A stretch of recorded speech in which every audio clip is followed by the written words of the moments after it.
ఎర్రోల శివయ్య గారు, జేబీ రాజు గారు, మీరందరూ మనం ఇక్కడ భూమి కొరకు మాట్లాడుకుంటున్నాం. తెలంగాణ అంటేనే భూమి కొరకు, భుక్తి కొరకు, విముక్తి కొరకు జరిగినటువంటి పోరాటం.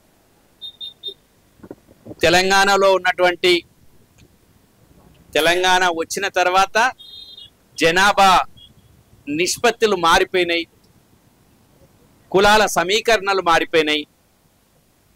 దాంట్లో ఎస్సీ, ఎస్టీ, బీసీ, మైనారిటీల ఒక సంఖ్య 80% చేరుకుంది. మిగతా 20% వేరుగా ఉంది. అయినా కూడా కులగణన పేరుతోటి కులగణన కూడా పూర్తయింది. కానీ ఏ గణన పూర్తి చేసినా భూమి అనేది చాలా ముఖ్యమైన ఉత్పత్తి కేంద్రం. భూమి లేకుండా మనం ఏమీ సాధించలేము. అది అంబేద్కర్ గారు కూడా ఇక్కడ చెప్పారు, భూమి లేకుండా మీరు అభివృద్ధిని సాధించలేరు అని. ఆ రోజు వినోబా భావే గారు కూడా వచ్చినప్పుడు పోచంపల్లిలో మన దగ్గర భూదాన ఉద్యమాన్ని స్టార్ట్ చేసుకున్నారు. వాళ్ళందరూ అనుకున్నది ఏంటంటే భూమి ఖచ్చితంగా అణగారిన వర్గాలకి ఇస్తేనే అభివృద్ధి అవుతుంది.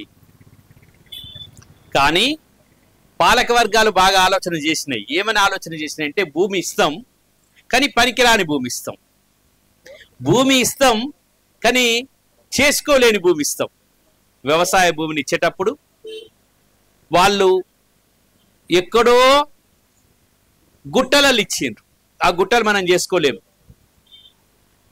ఏదో ఒక భూమిని ఇవ్వడం మొదలుపెట్టి భూమి ఇచ్చినామని కాగితాల మీద అధికారులు, ఆ పాలకులు చెప్పుకోవడం జరిగింది. ఇప్పుడు చెప్పినటువంటి 5 లక్షల, ఇప్పుడు 25 లక్షల ఎకరాల భూమి ఏదైతే ఉందో ఆ 25 లక్షల భూమికి తర్వాత ఎస్సీ, ఎస్టీ కార్పొరేషన్ తర్వాత భూమిని కొని కూడా భూమి ఇచ్చిండ్రు. అనేక పథకాల్లో భూమి ఇవ్వడానికి వాళ్ళు చేసిండ్రు. కానీ ఏ ఒక్క పథకం ద్వారా కూడా సరిగ్గా అణగారిన వర్గాలకి, ఎస్సీలకు, ఎస్టీలకు భూమి ఇవ్వడం అనేది జరగలేదు. మరి ఈ భూమి ఎక్కడ పోయింది? ఈ భూమి ఎవరి చేతిలో ఉంది? ఈ భూమిని అంతా ఈ గత 10 సంవత్సరాలు తెలంగాణ వచ్చిన తర్వాత ఒక ముఖ్యమైన విషయం జరిగింది. ఎప్పుడైతే ధరణి సమస్య వచ్చిందో హైకోర్టులో ఒక తీర్పు రాగానే నేను మొత్తం రాష్ట్రం అంతా తిరగడం మొదలుపెట్టిన. ఒక వ్యాన్ తీసుకొని రాష్ట్రం అంతా తిరిగిన. ఒక మీటింగ్ ఇట్లనే మీటింగ్లు పెట్టుకుంటూ పోతే మీటింగ్లలో చాలా మంది కూర్చొని వెళ్ళిపోతున్నారు. అమ్మా ఎందుకు వెళ్ళిపోతున్నారు? మీరు అందరూ కూర్చున్నారు కదా, మరి వెళ్ళిపోతున్నారు. నేను భూమి గురించి చెప్తుంటే భూమి గురించి వినరా అంటే, సార్ మాకు భూమి లేదు, ఇక భూమి గురించి ఏం చేయాలి సార్? మాకు భూమి లేనప్పుడు భూమి గురించి ఏమి వినాలి సార్ అని నేను అడిగితే ఎంతమంది వెళ్ళిపోతున్నంటే చాలా మంది వెళ్ళిపోయారు. ఒక 20 మంది మాత్రమే కూర్చున్నారు, 80 మంది వెళ్ళిపోయారు. నాకు అప్పుడు అనిపించింది భూమి కోసం మరొక ఉద్యమం తప్పదు, భూమి కోసం మరొక ఉద్యమం తప్పదు. ఆ రోజు భూమి కోసం చేసిన ఉద్యమాలన్నీ కూడా సాయుధ పోరాట ఉద్యమాలు జరిగినాయి. ఆ సాయుధ పోరాట ఉద్యమాలు ఇప్పుడు లేకుండా తుడిచిపెట్టేస్తున్న తరుణంలో మరొకసారి రాజ్యాంగ పరంగా భూమి కొరకు ఒక ఉద్యమం జరగాల్సిందే. మరి ఆ భూమి కొరకు ఎట్లాంటి ఉద్యమం జరగాలి? ఎవరి కొరకు భూమి కొరకు ఉద్యమం జరగాలి? మరి ఈ ధరణి వచ్చి ఏం చేసిందంటే, ధరణిలో అందరి దగ్గర పోయినాక నీకు పట్టా ఉందా, నీకు పట్టా ఉందా, నాకు పట్టలేదు, దొర పట్టనే ఉన్నది, నా మీద పట్టలేదు, దొర పట్టనే ఉన్నది. దొరనే అంటే మరి దొర హైదరాబాద్ ఉన్నాడు కదా, అప్పుడు నక్సలైట్లు అందరూ ఎల్లగొట్టిండ్రు. ఊళ్ళలోకి పోయి దొరలు నిలబడితే దొరలందరూ ఏం చేశారు, ఇక్కడికి వచ్చి భూములు కొనుక్కున్నారు. వాళ్ళు అక్కడ మనకేమో అడ్డికి, మనకేమో ఎక్కువ పైసలు ఇచ్చుకున్నారు, మనం అన్ని తీసుకొని ఇక్కడ వచ్చి కొనుక్కొని మళ్ళీ ఇక్కడ అయింది. మరి మీ దొరలంతా ఏమైంది? మరి దొర దగ్గర పోయి అయ్యా దొర అన్న మరి నీ పేరే వస్తుంది, నా పేరు వస్తలేదు, నేను చేసుకుంటున్నా అంటే, అయ్యి నేను వచ్చి అక్కడ వ్యవసాయం చేసుకుంటున్నా, నేను వ్యవసాయం చేసుకుంటున్నా, ఏం చేసుకోలేదు, పో నువ్వు పో అంటే, దొర మరి నీ పేరు ధరణిలో ఉంది కాబట్టి నాకు రైతు భరోసా అవుతలేదు, రైతు భరోసా నాకు, రైతు చేసేవు నువ్వు, భూమి చేసుకుని నీకు అంటే మరొకసారి ధరణి మనకు భూమి ఉండు కూడా భూమి లేని వాళ్ళని తయారు చేసింది, భూమి ఉన్న వాళ్ళను భూమి లేకుండా తయారు చేసింది. అసైన్డ్ ల్యాండ్లు అన్నీ కూడా ఈ రోజు వరకు ధరణిలో ఇంతకు ముందు చెప్పినట్టు 5 లక్షల ఎకరాలు డిజిటలైజేషన్ కాలేదు. Digital signed, not signed, digitally not signed 5 లక్షల ఎకరాలు. నిన్నగాక మొన్న భూభారతిని స్టార్ట్ చేసినటువంటి మరి మినిస్టర్ గారు ఎక్కడ ఈ మాట మాట్లాడతలేరు. డిజిటల్లీ నాట్ సైన్డ్ అయినటువంటి దళితులకు మేము భూములు ఇస్తాము, వాళ్ళ భూములను మేము పరిరక్షిస్తామని చెప్తలేదు. వాళ్ళెప్పుడు మాట్లాడే విధానం వేరుగుంది. కాబట్టి మరొక భూ ఉద్యమాన్ని, మరొక భూమి కొరకు మాట్లాడే ఉద్యమాన్ని, మరొక భూమి కొరకు మాట్లాడే సంఘాలని, మరొక భూమి కొరకు మాట్లాడుకునే మీటింగులు ప్రతి గ్రామంలో ఈరోజు జరగాల్సిన అవసరం ఉంది. దేని కొరకంటే భూమి కావాలి. ఇంకోటి, ఆ భూమి అమ్ముకోవడం, పిఓటి చట్టాన్ని మనం ఎందుకు రద్దు చేయమంటున్నాం? ఇక్కడ మనం ఒక ప్రధానంగా 77 పిఓటి చట్టాన్ని రద్దు చేయమంటున్నాం. ఎందుకు రద్దు చేయమంటున్నాం? రద్దు చేస్తే ఏమవుతుంది కూడా మనం అడగాలి. మనం అడుగుతున్నాం, రద్దు చేయమని ఎందుకు అంటున్నాం అంటే, నాకు 1 ఎకరం భూమి ఇచ్చిండ్రు. ఎక్కడో 20 ఏళ్ళు 50 ఏళ్ళ కిందట మా తాతకి ఇచ్చిండ్రు భూమి. మా తాత దగ్గర నుంచి నా తండ్రికి వచ్చింది, నా తండ్రి దగ్గర నుంచి నాకు వచ్చింది. కానీ నాకు నా తండ్రి క్యాన్సర్ వచ్చినప్పుడు అది పనికిరాలే, నా తాత చచ్చిపోయేటప్పుడు అది పనికిరాలే, మా ఇంట్లో ముగ్గురు చచ్చిపోయినప్పుడు అది పనికిరాలే. ఆ భూమి ఎక్కడో ఉన్నది చూసుకుంటూ కూర్చున్నాం. ఇంకోటి, అదే భూమి నా పక్కనే ఉన్నటువంటి దూర భూమి ఉన్నది, 40 లక్షలకు అమ్ముకున్నాడు. మళ్ళీ 40 లక్షలు పెట్టి ఇంకో దగ్గర తీసుకుంటే ఆయనకు 1 కోటి రూపాయలని, ఆ 1 కోటి రూపాయలు 10 కోట్లని. నా భూమి అక్కడనే ఎట్లున్నదో అట్లున్నది. ఏమన్నారంటే భూమి అమ్మడానికి వీల్లేదు. సరే, భూమి అమ్మడానికి వీల్లేదు. ఎందుకు అమ్మడానికి వీల్లేదంటే, భూమి ఉంటేనే నాకు ధైర్యం ఉంటుందని భూమి అమ్మడానికి వీలు. 1 అర ఎకరం అమ్ముకుంటా, 1 4 గుంటలు అమ్ముకుంటా, 1 2 గుంటలు అమ్ముకుంటా. సరే, అప్పుడు ఏం ఆలోచన ఉండనంటే, మళ్ళా దొరడే కొంటారు, మళ్ళీ దొరలే కొంటే దొరల భూములకు మళ్ళీ దొరలకే భూములు పోతే మళ్ళీ భూమి లేని వాళ్ళు అవుతారు అనే ఒక ఆలోచన ఉండే. మాధవరావు గారితో మాట్లాడుతున్నప్పుడు ఈ విషయంలో చాలాసార్లు, మరి ఎట్లా, మరి 77 పిఓటిని తీస్తే ఏం చేద్దాం, మరి పిఓటిని తీస్తున్నప్పుడు ఇట్లాంటి సమస్యలు వస్తాయి, మన భూములన్నీ పోయి మళ్ళీ వాళ్ళే కొనుక్కుంటే మనం భూమి లేని వాళ్ళం అవుతాం కదా, మరి ఎట్లా అని అంటే, మేమందరం కలిసి ఒక మార్గం అన్నాం. ఏంటిదంటే, మనం భూమి అమ్ముకుంటే గవర్నమెంటే భూమి తీసుకోవాలి. భూమికి సంబంధించి ల్యాండ్ బ్యాంక్ ఉండాలి. అంటే భూమి గవర్నమెంటే తీసుకోవాలంటే ఏం చేస్తుంది, అది 10,000 రూపాయల గజం ఉంటే అక్కడ 100 రూపాయల గజమే ఏమంటది మళ్ళీ గవర్నమెంట్. అది కూడా ఒక పెద్ద తిరకాస్తున్నది దాంట్లో. అట్లా కాదు, మార్కెట్ విలువకి ఆ భూమిని కొనాలి. ఈజీగా కొనొచ్చు. అంటే కొన్ని లక్షల కోట్లు అయితే, అంటే లక్షల కోట్లు అయితే ఇప్పుడు 400 HCE భూములను, 400 ఎకరాల భూములను నువ్వేం చేద్దామనుకున్నావు? మాకిద్దామన్నావా? మాకిస్తా అన్నావా? ఈ 400 ఎకరాల భూములు నువ్వు ఏం చేద్దామని 400 ఎకరాల భూములు ఆ యూనివర్సిటీ మీద పడ్డావు? మేము అక్కడ కార్పొరేట్లకు అమ్ముతాము అని పడ్డావు. అంటే అమ్మి పైసలు తీసుకుందామని పడ్డావు. మాకిస్తామన్నావా?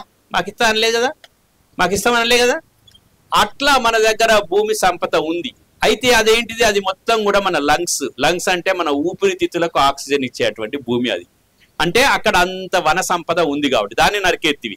సరే, ఇప్పుడు మనం ఏమంటున్నాం అంటే, మన భూమి గురించి వచ్చినప్పుడు మన భూమి అమ్ముతాం, కానీ SC STల భూమి అమ్మకం జరిగితే మళ్ళీ SC STలకే కేటాయించాలి. SC STల దగ్గర నుంచి, మైనారిటీల దగ్గర నుంచి, BCల దగ్గర నుంచి అసైన్డ్ ల్యాండ్ మళ్ళీ అసైన్మెంట్కే పోవాలి తప్ప దొరలకు పోవద్దు అనేది ప్రధానంగా మనం ఆలోచన చేయాలి. అట్లా గవర్నమెంట్ చేయాలి. తర్వాత అసైన్డ్ భూములకు యజమాన్య హక్కులు కల్పించాలని రెండవది. యజమాన్య హక్కుల్లో మొట్టమొదటి ఏంటంటే అమ్ముకునే హక్కు. రెండవ హక్కు దానికి పూర్తిగా చేసుకునే హక్కు. ఆ రోజులలో మనకు SC కార్పొరేషన్ నుంచి, ST కార్పొరేషన్ నుంచి పెద్ద బావులు ఇచ్చి, పెద్ద ఓడలు ఇచ్చి, పెద్ద బావులు ఇచ్చారు. ఆ బావులకు మనం ఓడలు వేసుకొని అప్పుడు చేసుకున్న తర్వాత నీళ్లుంటే కరెంట్ ఉండదు, కరెంట్ ఉండే నీళ్లుండవు, నీళ్లుంటే ఈ పోయి మొత్తం ఎండిపోడు బావులు. అట్లా కాకుండా వాటి సంరక్షణ, ఈ రోజు నువ్వు రైతు భరోసా ఇస్తున్నావు. ఈ రోజు రైతు భరోసా ఇస్తున్న విషయం మనం అందరం ఇక్కడ ఉన్న వాళ్ళని గుర్తుపెట్టుకోవాలి. రైతు భరోసా ఎవరికి పోతుంది? రైతు భరోసా ఎవరికి పోతుంది? 1 ఎకరం 2 ఎకరం ఉన్న వాళ్ళకి 5-6 వేలు పోతుంది. రైతు భరోసా ఉన్న వాళ్ళకి పోతుంది. అట్లా కాదు, నువ్వు SC ST BCలకి రైతు భరోసాని ఎక్కువ చేయాలి. ఇది ప్రధానంగా అడగాలి. అందరికి సమానంగా ఎందుకు ఇస్తున్నావు నువ్వు? అందరికి రెడ్లకు, తర్వాత మిగతా అగ్రకులాల వాళ్ళకు భూమి అంటే వాళ్ళకు భూమి ఉంటే చాలు, వాళ్ళకి పైసలు ఇచ్చిన. అట్లా కాదు, వారి ప్రాతిపదికన, వారి ఆర్థిక ప్రాతిపదికన, వారి బ్రతుకు ప్రాతిపదికన నువ్వు ఇస్తున్నావా? సినిమా యాక్టర్కి నువ్వు రైతు బంధిస్తువి, 50 ఎకరాలు ఉన్నోనికి రైతు బంధిస్తువి, 20 ఎకరాలు ఉన్నోనికి రైతు బంధిస్తువి, 1 ఎకరం ఉన్నోనికి రైతు బంధిస్తువి. చిన్న కమతాలు 5 ఎకరాల లోపల ఉన్న వాళ్ళకి నువ్వు రైతు బంధును డబుల్ చేయాలి. అది ఎస్సీ ఎస్టీ బీసీ మైనారిటీలకు ఇవ్వాలి. అట్లా చేస్తావా? చేయవు. ఎందుకంటే ఏమన్నావు నువ్వు రెడ్డి మీటింగ్లలో? ఇంతకుముందు మా సార్ చెప్పాడు, రెడ్డి మీటింగ్లో ఏమన్నావు? ప్రతి రెడ్డోనికి 5 ఎకరాలు ఉంటేనే మన ఆత్మగౌరవం ఉంటుంది అంటివి. అంటే నీకేమో 5 ఎకరాలు ఉండాలి, నువ్వేమో నీ ఎప్పటికీ నీ చేతి కిందనే మేము బతకాలనా? కాదు కదా. రాజ్యాంగం వచ్చింది, రాజ్యాంగ ప్రకారంగా మనం మాట్లాడుకోవాల్సిన అవసరం ఉంది. కాబట్టి మేమేమంటున్నామంటే రైతు భరోసాను గిరిజనులకు, ఎస్సీలకు, ఎస్టీలకు, బీసీలకు డబుల్ ఇవ్వాలి, రెట్టింపు ఇవ్వాలి. అప్పుడు బాగుపడుతుంది. తర్వాత జిహెచ్ఎంసి పరిధిలోని ఇండ్లను రెగ్యులరైజ్ చేయాలి. అయ్యా మూసి పెట్టి మమ్మల్ని మసి చేస్తాను, మూసి పెట్టిన మసి చేస్తాను, ఇంకా మాకెక్కడ ఇండ్లను రెగ్యులరైజ్ చేసి ఉంటుంది? మామూలు మూసి పెట్టి ఇప్పుడు అంటే ఏంటిదంటే మూసి నది తీరానా మూసి మొత్తం ఇప్పుడేమో మనం బతుకుతున్నప్పుడు ఇక్కడ జాగ్రత్తగా మనం గమనించాలి. మనం బతుకుతున్నప్పుడేమో ఆ నీళ్ళకెళ్ళి డ్రైనేజ్ నీళ్ళు పోతాయి. వాళ్ళు వచ్చినాక ఆ నీళ్ళన్నీ మురుగు నీళ్ళు తీసేసి మంచి నీళ్ళు చేస్తారట. ఎందుకంటే వాళ్ళకి పెద్ద పెద్ద బిల్డింగ్లు అటు ఇటు కట్టి ఆ నీళ్లు మురికి నీళ్లు లేకుండా మూసి ప్రక్షాళన ఎవరి కొరకు చేస్తావు? మూసి ప్రక్షాళన చేయి, ఎవరి కొరకు చేస్తావు? మా కొరకు చేయవా? మాకొద్దా? మంచి మూసి మాకొద్దా? మమ్మల్ని ఎల్లగొట్టి మూసి ప్రక్షాళన చేస్తావు. మమ్మల్ని నుంచి మూసి ప్రక్షాళన చేయి. మా భూములు మా ఇండ్లు మా భూములు మాకు ఇచ్చేసి మాకు మూసి ప్రక్షాళన చేయి. అది చేయడం గవర్నమెంట్ బాధ్యత, మమ్మల్ని ఎల్లగొట్టి కాదు. అందుకోసమని జిహెచ్ఎంసీ పరిధిలో ఉన్న అన్ని ఇండ్లను రెగ్యులరైజ్ చేయాలి. ఆన్లైన్లో రిజిస్టర్ కానీ అసైన్ భూములను వెంటనే ఆన్లైన్ చేయాలి. ఇప్పుడు భూభారతి మీటింగ్లు నడుస్తున్నాయి. 4 మండలాల్లో పైలట్ ప్రాజెక్టులు తీసుకున్నారు. రేపటి నుంచి మేము ఊరు తిరుగుతున్నాం. ఆ ఊరు తిరుగుతున్నప్పుడు మన వాళ్ళందరినీ కలుస్తాం. ఎవరెవరికి అసైన్ భూములను అయితే ఆన్లైన్లో రిజిస్టర్ కాలేదో వాళ్ళు ఇప్పుడు గల్లా బట్టి చేయించుకోవాలి. మన సంఘాలన్నీ కలిసి గల్లా బట్టి ఆన్లైన్లో అసైన్ లైన్ భూములు రిజిస్టర్ చేయించుకోవాలి. తర్వాత అన్యాక్రాంతమైన అసైన్ భూములను తిరిగి అసైన్దారులకే కేటాయించాలి. ఈ అన్యాక్రాంతం కావడం అంటే ఏంటిది? గుంజుకున్నారు. మొన్న ఈ గ్రామాలన్నీ మంచిగా చేస్తామని కేసీఆర్ ప్లాన్ వేస్తే మంచిగా చేస్తారని అందరు గ్రామాలే, ప్రతి గ్రామం మంచిగా ఉండాలి రవై. దాంట్లో ఒక ప్రకృతి వనం ఉండాలి, దాంట్లో వైకుంఠ పాలెం అదేంది వైకుంఠ ధామం ఉండాలి, తర్వాత ఒక నర్సరీ ఉండాలి, తర్వాత క్రీడా ప్రాంగణం ఉండాలి.